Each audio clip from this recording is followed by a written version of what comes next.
Em 7 de setembro de 1822, o Brasil entraria num grande marco da nossa história brasileira, a parte do Império.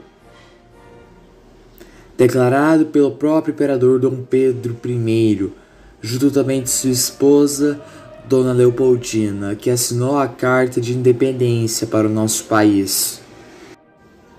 Depois que Dom Pedro I governava nosso país, surgiu vários problemas no primeiro reinado: inflação, imposto alto, perda de territórios, tudo isso no primeiro reinado de Dom Pedro I.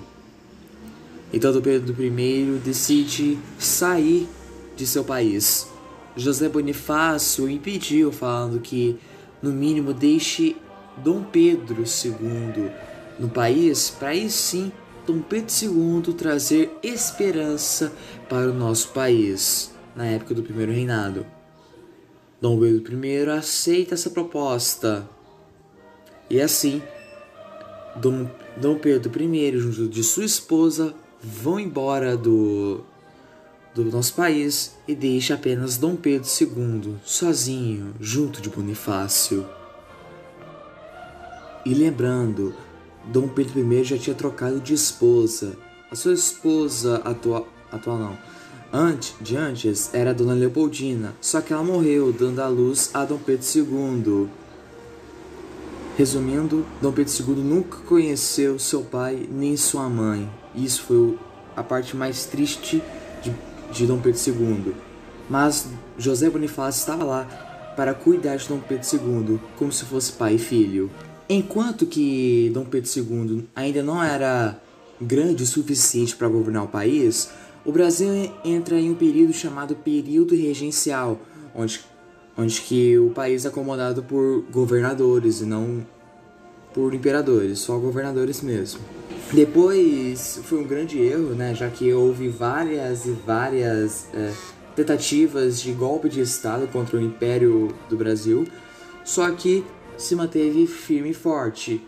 Só que houve um problema. Dom Pedro II, mesmo com 14 anos, tinha que governar o país. E foi isso que aconteceu. Dom Pedro II, mesmo tendo 14 anos, tinha que governar o país. E foi isso que aconteceu. Depois do início até o fim do governo de Dom Pedro II, foi só, como posso dizer, uma mina de ouro. Porque o Império do Brasil fez várias coisas incríveis. Dom Pedro II fez muitas coisas boas também para o nosso país. Visitou hospitais durante as epidemias. Foi até os Estados Unidos e conheceu o criador do telefone. Participou da Guerra do Paraguai e ainda por cima foi ele o primeiro voluntário da pátria a ser recrutado para o exército brasileiro. Ou seja, ele fez várias coisas importantes para o nosso país. Agora que comece os assuntos principais do nosso Império do Brasil. Na virada de 1849 para 1850, o Brasil foi abalado pela chegada de um vírus devastador, a febre amarela. Essa doença ocorre nas Américas do Sul e Central, além de alguns países na África. No Brasil, a maior parte do território é considerada região endêmica para a febre amarela, com exceções de regiões contidas na grande faixa litorânea, desde o Piauí até o Rio Grande do Sul. A doença chegou de surpresa e avançou rapidamente sobre as grandes cidades do litoral, deixando muito pânico e mortes. E mesmo com toda a gravidade da situação, documentos guardados em Brasília mostram que políticos negaram as evidências e tentaram minimizar a gravidade da epidemia. Em 1850, por exemplo, o senador Vasconcelos fez um discurso no Palácio Conde dos Arcos, a sede do Senado, e disse em suas palavras que a doença não era tão perigosa e que a população do Rio de Janeiro estaria fazendo um escarcéu. 2 semanas após esse discurso, o senador morreu de febre amarela, e além dele, ainda no Palácio Conde dos Arcos, em apenas 2 meses, mais 3 parlamentares morreram.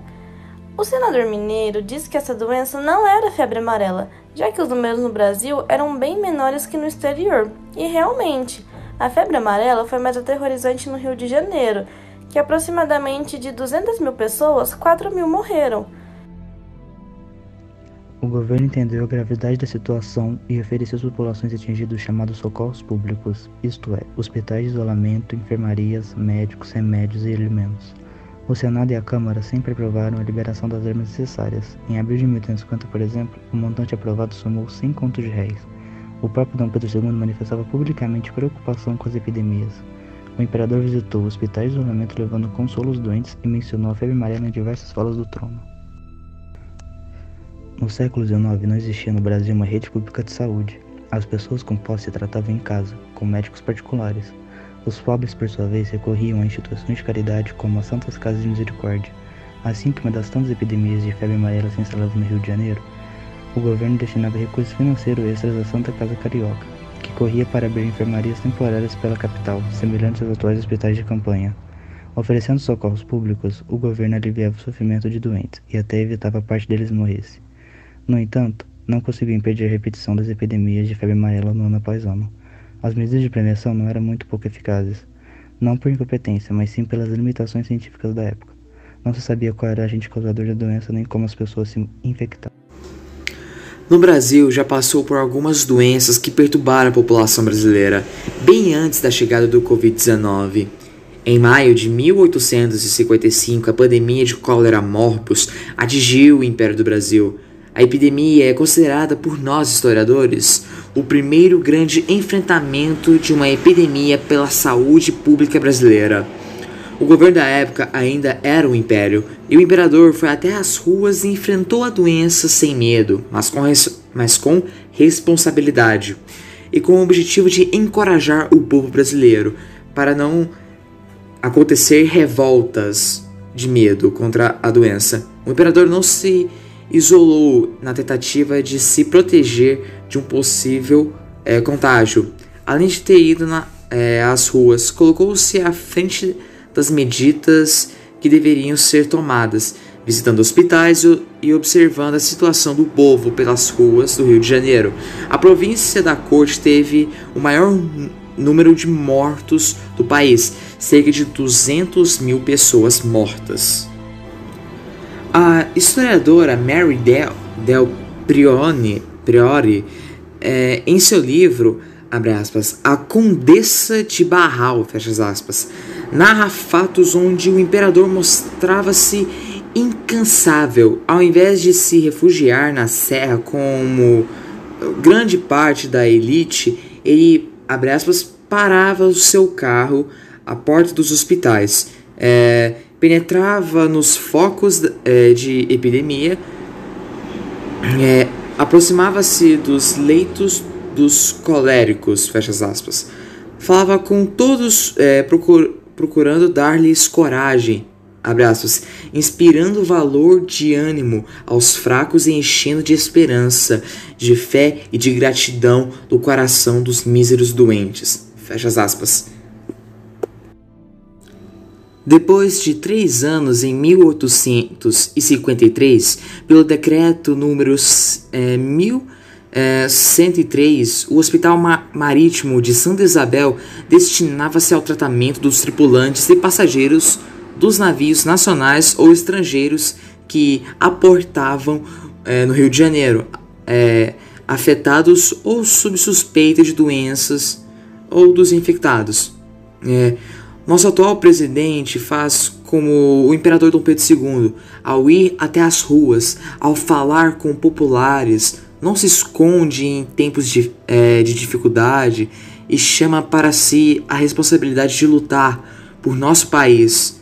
Muitas pessoas em meios de comunicação não entendem os ideais do atual mandatário da nação, mas este repete os grandes atos do nobre Dom Pedro II e tenta de todas as formas manter o país em ordem. Bem, esse foi o vídeo. Muito obrigado por assistirem até por aqui. Muito obrigado mesmo. Deu um pouco de trabalho, mas pelo menos nós esforçamos muito bem. Muito obrigado, Kai. Muito obrigado, Gabriela. Espero que vocês tenham gostado. É nóis. Valeu. Falou.